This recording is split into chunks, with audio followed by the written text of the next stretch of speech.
नमस्कार साथियों, स्वागत है आप सभी का आपके अपने YouTube channel Kedarnath classes Uttarakhand में। साथियों, फिर से आया हूँ आपके समक्ष एक नवीनतम वीडियो लेकर, जिसमें आज मैं बात करूँगा उत्तराखंड की महत्वपूर्ण पुस्तकों के बारे में। और इस टॉपिक की अगर मैं बात करूँ तो इस टॉपिक से हर एग्ज़ाम में आप उत्तराखंड के देखिएगा 4 से 5 क्वेश्चन आते हैं। आप पुराने प्रीवियस ईयर के क्वेश्चन पेपर उठाइएगा, वहाँ पे आपको 3 से 4 5 तक पुस्तकें देखने को मिलती है। तो बहुत ही इम्पोर्टेंट टॉपिक है आपके आगामी परीक्षाओं की दृष्टि से, इसलिए एक क्वेश्चन भी मिस नहीं करना है। जिसका आंसर आपको पता है, सही है, अपने नंबर में जोड़ लें और कमेंट्स कर दें। और जिस आपको क्वेश्चन का आंसर नहीं मालूम है उसे प्लीज़ आप अपनी नोटबुक पे नोट कर लें। जिस प्रकार मैंने 10 से 12 टेस्ट करा चुका हूँ मैं टॉपिक करके, जैसे उपनाम का टॉपिक हो, चंद वंश हो, पवार वंश हो, क्या है गुफा शैल चित्र हो या खिलाड़ियों के हो, तो सभी उम्मीद करता हूँ आपने देख ली होंगी।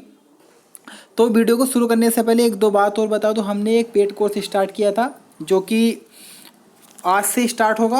आज यानी कि 15 जुलाई से वो शुरू होने वाला है। जो हमारे न्यू स्टूडेंट हो, पुराने भी कुछ स्टूडेंट्स हैं जिन्होंने अच्छे लेवल का नहीं पढ़ा हुआ है, तो उनको मैं बता दूं, प्रदेश में 746 पद आए थे कनिष्ठ सहायक, अमीन, सर्वे लेखपाल एवं कर संग्रहकर्ता के। तो उनके लिए हमने स्पेशल बैच चलाया था और वो आज से शुरू होगा। आज पहली वीडियो उस पर अपलोड कर दी जाएगी, लेकिन पहली वीडियो मैं पब्लिक करूँगा जिससे सब उसे देख पाएंगे।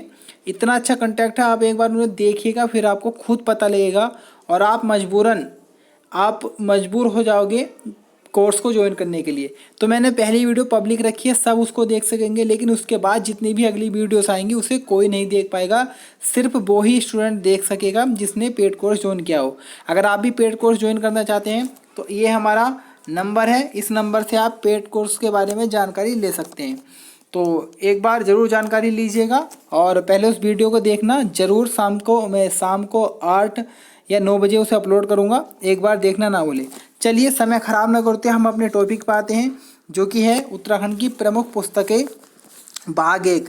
2 भागों में इसलिए बना रहा हूँ क्योंकि जो कुछ बची हुई पुस्तकें उनको भी लेकर आऊँगा और इम्पोर्टेंट है कुछ एक्स्ट्रा पुस्तकें भी इधर उधर से सर्च करके लानी है, तो इसलिए सेकंड पार्ट भी देखना ना भूलें। पहले क्वेश्चन है, हिमालय की यात्रा पुस्तक के लेखक कौन है? इम्पोर्टेंट क्वेश्चन है, एग्जाम में आ चुका है।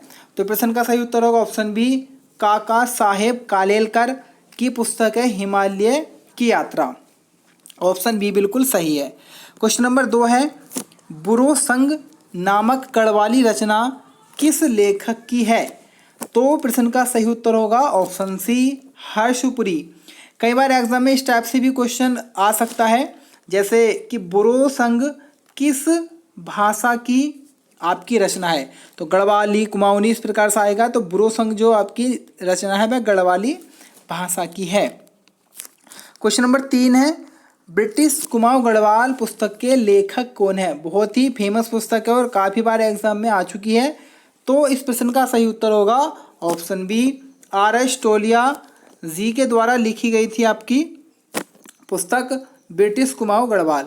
मैंने आज खुद से नोट्स इतने इसलिए नहीं लिखे क्योंकि उसमें कुछ राइटिंग कुछ को समझ में नहीं आता होगा, इसलिए मैंने यहाँ पे कुछ अच्छे से बनाई है PDF और फिर आपके सामने प्रस्तुत किए। एक बार इसके बारे में भी बताइए कि आपको कैसी लगी है हमारा बदलाव। अगर आप पहले जैसा चाहते हैं तो मैं पहले ही जैसा बनाऊंगा, अगर आप चाहते हैं ऐसे ही बनाओ तो मैं ऐसे ही बनाऊंगा। क्वेश्चन नंबर 4 है, आर्यों का निवास मध्य हिमालय पुस्तक के लेखक कौन है? तो प्रश्न का सही उत्तर होगा ऑप्शन बी, भजन सिंह आंसर है, जिनकी पुस्तक है आर्यों का निवास स्थान मध्य हिमालय। ऑप्शन सी बिल्कुल सही है। क्वेश्चन नंबर 5 की तरफ बढ़ते हैं। क्वेश्चन नंबर 5 है, उत्तराखंड के प्रमुख स्वतंत्रता सेनानी पुस्तक के लेखक कौन है? तो जल्दी से आंसर लगा दीजिएगा, क्या आंसर है? तो आपका आंसर होगा ऑप्शन ए, धर्मपाल सिंह मनराल। मैं थोड़ा समय दूंगा जिससे आप भी आंसर अपना लगा सके। क्वेश्चन नंबर 6 है, उत्तराखंड के भौटान्तिक पुस्तक के लेखक कौन है? तो प्रश्न का सही उत्तर होगा ऑप्शन सी, शिव प्रसाद डबराल ने उत्तराखंड के भौटान्तिक पुस्तक को लिखा है। क्वेश्चन नंबर 7 है, हिमालय का इतिहास पुस्तक के लेखक कौन है?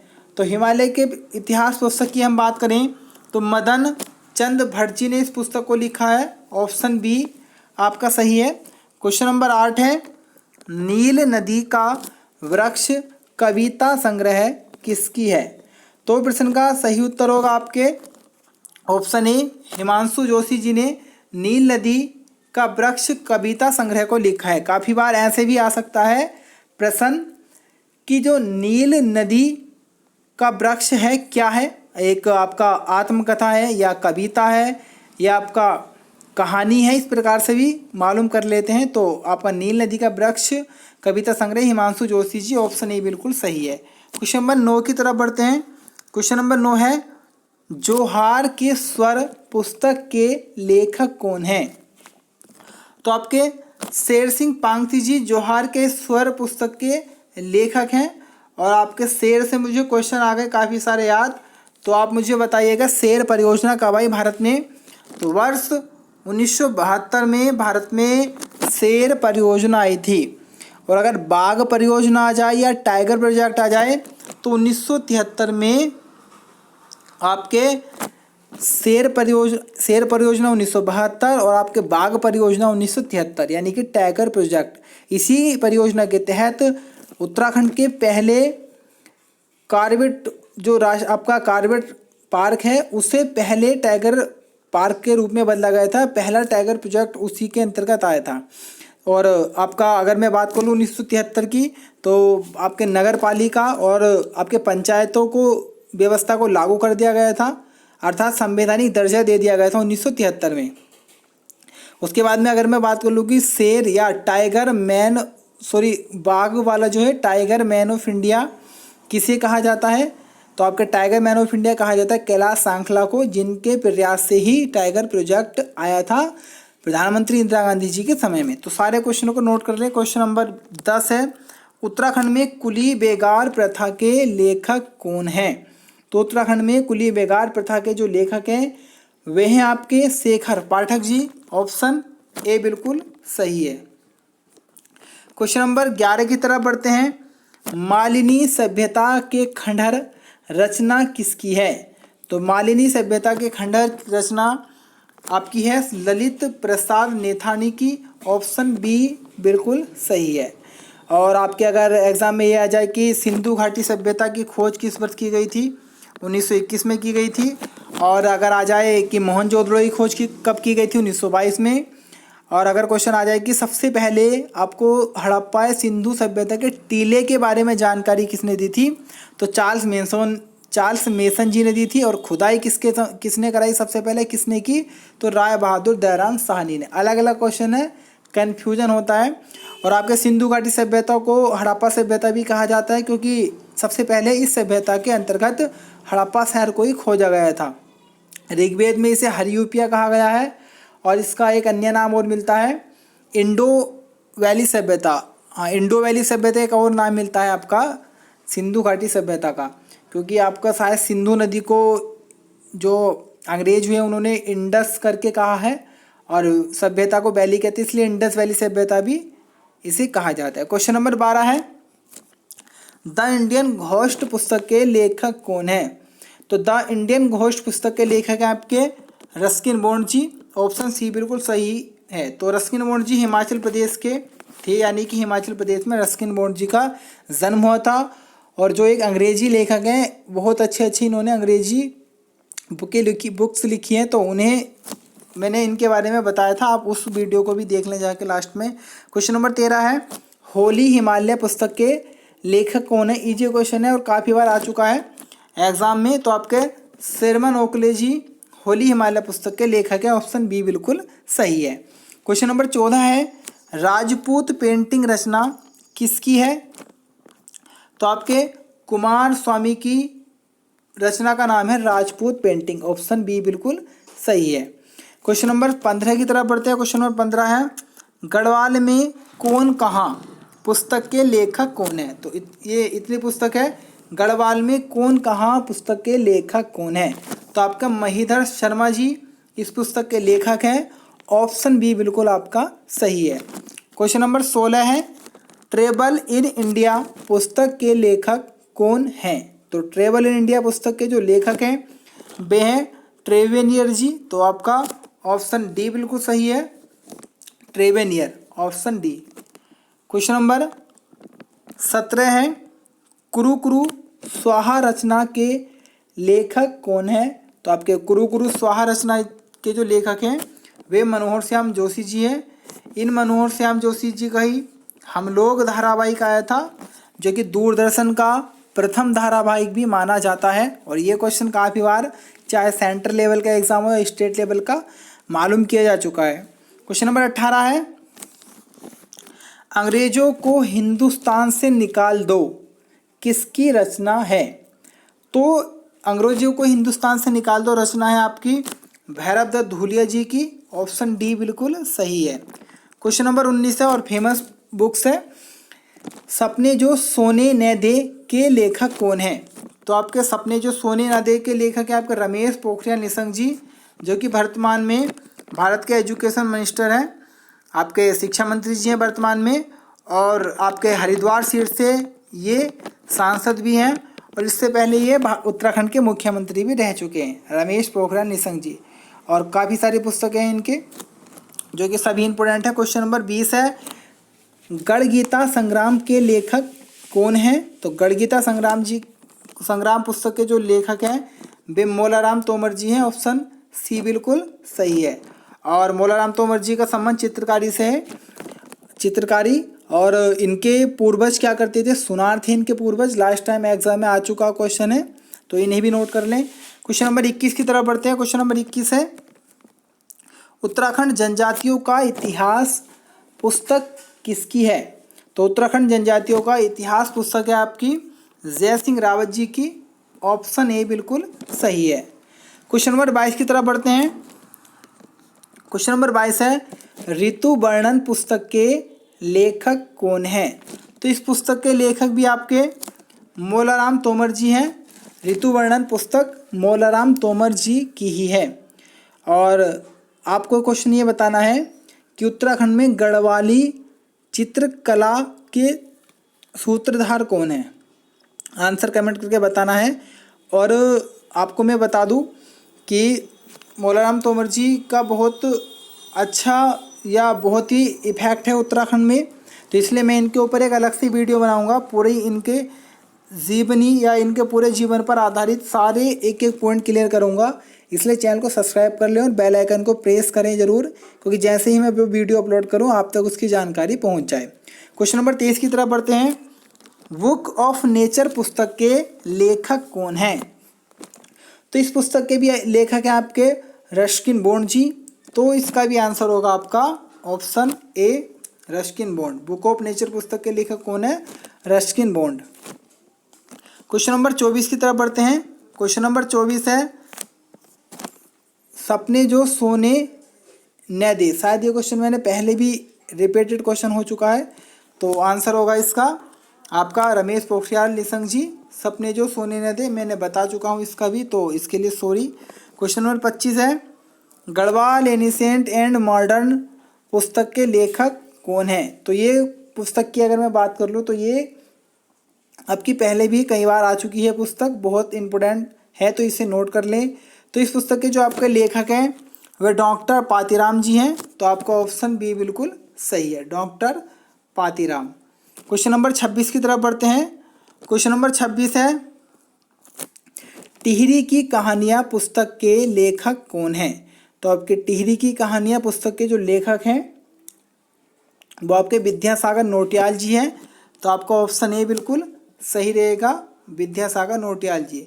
और अगर मैं बात करूँ टिहरी के बारे में, तो टिहरी का हमारा भारत में विलय हुआ था 1949 में। और अगर मैं बात करूँ कि गोविंद वल्लभ पंत जी के बारे में, तो गोविंद वल्लभ पंत जी पहले उत्तर प्रदेश के मुख्यमंत्री रह चुके हैं। और इनका मैं आपको पहले ही बता चुका हूँ, पहले ही उत्तर प्रदेश के मुख्यमंत्री रहे थे। और ये अगर बात करूँ तो भारत के 4वें नंबर के गृह मंत्री भी ये रह चुके हैं। और इन्हें अगर मैं बात कर लूँ कि 1957 में भारत रत्न मिला है, जो कि पहले उत्तराखंडी व्यक्ति है जिन्हें भारत रत्न अवार्ड मिला। और इन्होंने काशीपुर में प्रेम सभा की स्थापना भी की थी। और ये कई बार जेल भी गए हैं आपके स्वतंत्रता आंदोलन के दौरान, और एक बार साइमन कमीशन का विरोध करते हुए भी जेल जा चुके हैं। और अगर मैं गोविंद वल्लभ पंत जी के बारे में बात करूँ तो बहुत बड़ी बातें हैं, मैंने इनके बारे में पहले भी आपको एक शायद वीडियो के माध्यम से बता चुका हूँ, तो उसमें जाकर जरूर देखें क्योंकि यहाँ से भी इनके जीवन पे भी आधारित क्वेश्चन आ जाते हैं। क्वेश्चन नंबर 27 है, हलसन साहिब ऑफ गढ़वाल के लेखक कौन है? तो हलसन साहिब ऑफ गढ़वाल के लेखक हैं आपके दुर्गाचरण काला जी, जिसका आंसर होगा ऑप्शन बी सही है बिल्कुल, दुर्गाचरण काला। उसके बाद में मुठभेड़ उपन्यास के लेखक कौन हैं? तो मुठभेड़ उपन्यास के जो आपके लेखक हैं वे हैं शैलेश मटियानी जी, ऑप्शन वी बिल्कुल सही है। यहाँ पे गंगा से क्वेश्चन बहुत सारे बनते हैं, एक बार सभी क्वेश्चन सुन ले। सबसे पहला क्वेश्चन बनेगा कि भारत की राष्ट्रीय नदी किसे कहा गया है? गंगा को, जो कि 4 नवंबर 2008 को हमारे भूतपूर्व प्रधानमंत्री मनमोहन सिंह जी के कार्यकाल में गंगा नदी को राष्ट्रीय नदी घोषित किया गया था 4 नवंबर 2008 को। अगर गंगा की मैं बात कर लूँ तो भारत की सबसे लंबी नदी है गंगा नदी, जो कि आपके उत्तरकाशी के गौमुख से निकलती है और भागीरथी के नाम से, और आपके देवप्रयाग में जाके भागीरथी में अलकनंदा मिलने के बाद वहाँ से इसका नाम गंगा पड़ता है, और वहाँ से लेकर हरिद्वार तक 96 किलोमीटर बहती है गंगा नदी। और गंगा के दाएं तट पे आपके हरिद्वार बसा है, और गंगा से ही हरिद्वार से ही गंगा नदी प्रवेश करती है मैदानी भागों में। और अगर मैं बात करूँ गंगा नदी के बारे में तो आपके स्पर्श गंगा अभियान भी चलाए गए हैं उत्तराखंड में। और आपका बहुत इंपॉर्टेंट क्वेश्चन है कि गंगा नदी की सबसे बड़ी सहायक नदी कौन सी है, या पूरे भारत की सबसे बड़ी सहायक नदी कौन सी है? तो आपकी यमुना नदी सबसे बड़ी सहायक नदी है पूरे भारत की, जो कि दक्षिण से मिलती है, निकलती पहाड़ी एरिया से है गंगा नदी में, लेकिन मिलती कहाँ से? दक्षिण दिशा से आके मिलती है। ये भी एक फैक्ट वाला क्वेश्चन है। उसके बाद में मनमोहन सिंह जी के बारे में बात कर लूँ तो मनमोहन सिंह जी एकमात्र ऐसे प्रधानमंत्री रहे हैं भारत के जिन्होंने गवर्नर के पद को भी संभाला है। और गवर्नर का आरबीआई बैंक के, अच्छा आरबीआई बैंक की स्थापना 1935 में हुई थी, सभी को पता होगा।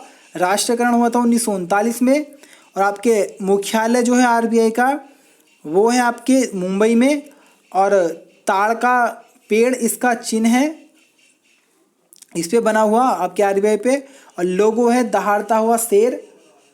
और आरबीआई की अगर मैं बात करूं तो पहले जो गवर्नर हुए आरबीआई के वे हुए ऑसबोर्न स्मिथ जी हुए हैं। और आपके अगर मैं बात कर लूं कि पहले भारतीय गवर्नर आरबीआई के कौन है, तो इसका आंसर आपको मुझे कमेंट बॉक्स में करके बताना है कि पहले भारतीय, और अगर पहले आए तो आपको लगाना है ऑसबोर्न स्मिथ, और पहले अगर भारतीय मालूम कर ले तो आपको आंसर बताना है। चलेगा, मैं ये बता देता हूँ सीडी देशमुख जी हैं, लेकिन आपको ये बताना है कि पहली महिला गवर्नर कौन थी आरबीआई बैंक की। तो इतने सारे क्वेश्चन हैं मैंने बता दिए हैं, उम्मीद करता हूँ आपने अपनी कॉपी में ज़रूर नोट किए होंगे। मैं तो एक्स्ट्रा क्वेश्चन बताता हूँ कि कम समय में आप अच्छी से तैयारी कर लें, क्योंकि जीके के साथ उत्तराखंड और उत्तराखंड के साथ जीके पढ़ेंगे, क्योंकि सारे ही क्वेश्चन तो एग्जाम में आने हैं। वहाँ पे ऐसा थोड़ी लिखा होगा कि भाई ये नहीं आएगा, कुछ भी आएगा, तो इसलिए एक साथ सभी चीज़ को नोट करें, ऐसे याद भी थोड़ा जल्दी होता है, जहाँ तक मेरा एक्सपीरियंस है। क्वेश्चन नंबर 29 है, मसूरी मेडले पुस्तक के लेखक कौन है? बहुत ही ईजी क्वेश्चन है, एग्जाम में आ चुका है। तो इस पुस्तक के जो आपके लेखक हैं वे हैं गणेश सैली जी, ये सैनी नहीं होगा, गणेश सैली लेखक हैं आपके मसूरी मेडली पुस्तक के, ऑप्शन ए बिल्कुल सही है।